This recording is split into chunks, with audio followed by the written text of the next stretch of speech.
انسان جو اپنے بیٹے کو وصیت کرتا ہے وہ اس کے تجربات کا نچوڑ ہوتی ہے اور کمال محبت کے ساتھ اس کی سراسر بھلائی مقصود ہوتی ہے، اور باپ وہ وصیت اپنے بیٹے کو کرتا ہے۔ اور یہاں وصیت کرنے سے قبل کتنے پیار بھرے انداز میں یا بنیا، اے میرے پیارے بیٹے، احفظ انی اربعن و اربعن، میں تمہیں 4 چیزیں بیان کرتا ہوں اور 4 چیزیں اس کے ساتھ جڑی ہوئی ہیں، تو یہ 8 چیزیں تم یاد کر لو۔ لا یضرک ما عملت معہن، اگر یہ تیرے عمل کا حصہ بن جائیں تمہیں زندگی میں کبھی نقصان نہیں ہوگا، زندگی میں تم شر سے بچے رہو گے، برائی سے بچے رہو گے، نقصان سے بچے رہو گے، تمہارا باطن تمہارا ظاہر اچھا رہے گا اگر ان 4 چیزوں کو 4 چیزوں کے ساتھ جوڑ کر کے اپنے عمل کا حصہ بنا لو۔ فرمایا ان اغنى الغنى العقل، سب سے بڑا غنا، سب سے بڑی دولت مندی، سب سے بڑی ثروت عقل ہے۔ اگر کسی کو عقل کا رزق دیا گیا ہے تو وہ سب سے بڑا دولت مند ہے۔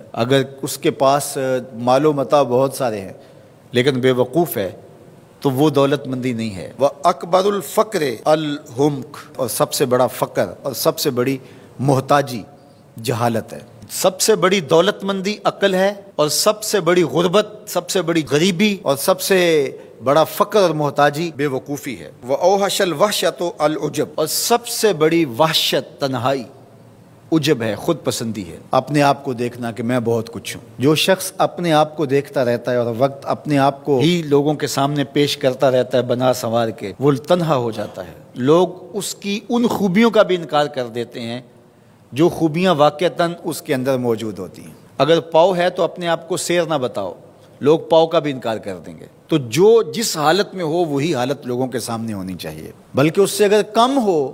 شیخ سعدی نے ایک بڑی خوبصورت بات لکھی کہ تم برے ہو لوگ تجھے نیک سمجھیں یہ بری بات ہے، لیکن تم نیک ہو اور لوگ تجھے برا سمجھیں تو کوئی فرق نہیں پڑتا، تم اللہ کی نظر میں نیک ہو۔ اس لیے تم اگر سیر ہو اور لوگ تمہیں پاؤ سمجھے تو کوئی فرق نہیں پڑتا، لیکن اگر تم اپنے آپ کو پیش کر رہے ہو تو لوگ تمہاری اس حیثیت کا بھی انکار کر دیں گے جو تمہیں حاصل ہے۔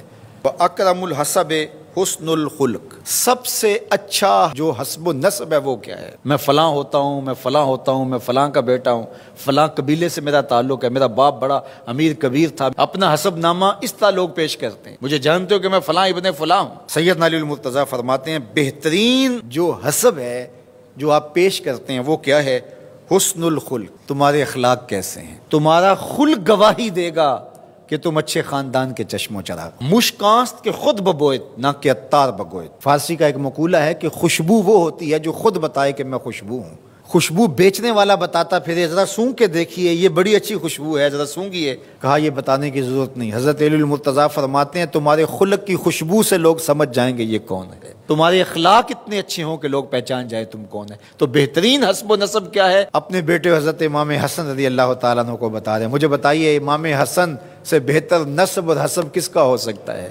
رسول اللہ کی بیٹی کے بیٹے، امام الاولیاء کے فرزند ہیں، رسول اللہ کے نواسے ہیں، بنو ہاشم کے چشم و چراغ ہیں۔ تو انہیں یہ نہیں کہا کہ تم یہ بتاتے پھرنا، بلکہ کہا کہ تمہارا خلق گواہی دے کہ میں محمد کا نواسا ہوں، تمہارے اخلاق گواہی دے کہ میں نے فاطمہ کا دودھ پیا ہے، تمہارا کردار گواہی دے، تمہاری شجاعت گواہی دے کہ تم علی کے فرزند ارجمند ہو۔ اللہ اکبر۔ پھر حضرت علی المرتضیٰ رضی اللہ تعالیٰ عنہ ان چیزوں کو بیان کرنے کے بعد فرماتے ہیں یا بنیا، اے میرے بیٹے، ایاک والمصادقہ الاحمق، بے وقوف شخص کی دوستی سے ہمیشہ بچنا۔ فإنہ یرید ان ینفعک فیضرک، وہ دل سے چاہے کہ تمہیں نفع پہنچائے لیکن اپنی جہالت کی وجہ سے، اپنی بے وقوفی کی وجہ سے تمہیں نفع نہیں پہنچا سکے گا، تمہیں نقصان پہنچا دے گا۔ کہا جاتا ہے کہ بے وقوف دوست سے دانا دشمن اچھا ہے، تو وہ اسی قول کا مفہوم ہے۔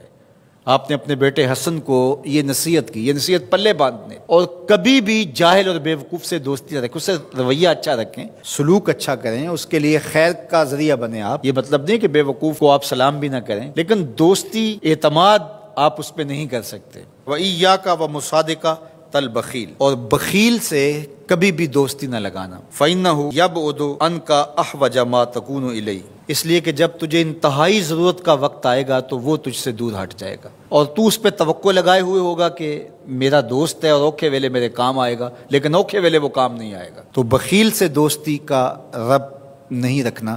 وَإِيَّاكَ وَمُصَادَقَةَ الفاجر، بدکار شخص سے کبھی دوستی نہ رکھ، برے شخص سے کبھی دوستی کا رشتہ نہ جوڑنا۔ فَإِنَّهُ يَبِيعُكَ بِالطَّافَةِ، جو فاسق و فاجر ہے، برا شخص ہے، بدکار ہے، اس سے دوستی نہ رکھنا، اس لیے کہ وہ بہت تھوڑی قیمت میں تجھے بیچ دے گا۔ اور آخری بات، وَإِيَّاكَ وَمُصَادَقَةَ الْكَذَّابِ، جھوٹے آدمیوں سے کبھی دوست نہیں رکھنا۔ فَإِنَّهُ كَالسَّرَابِ يُقَرِّبُ عَلَيْكَ الْبَعِيدَ وَيُبْعِدُ عَلَيْكَ الْقَرِيبَ، وہ بعید کو تجھے قریب دکھائے گا، قریب کو تجھے بعید دکھائے گا۔ جو چیز قریب ہوتی ہے، جو سراب ہوتا ہے تو دور سے پانی دکھائی دیتا ہے، لیکن جب قریب جا کے دیکھتے ہیں تو سراب ہوتا ہے، پانی نہیں ہوتا۔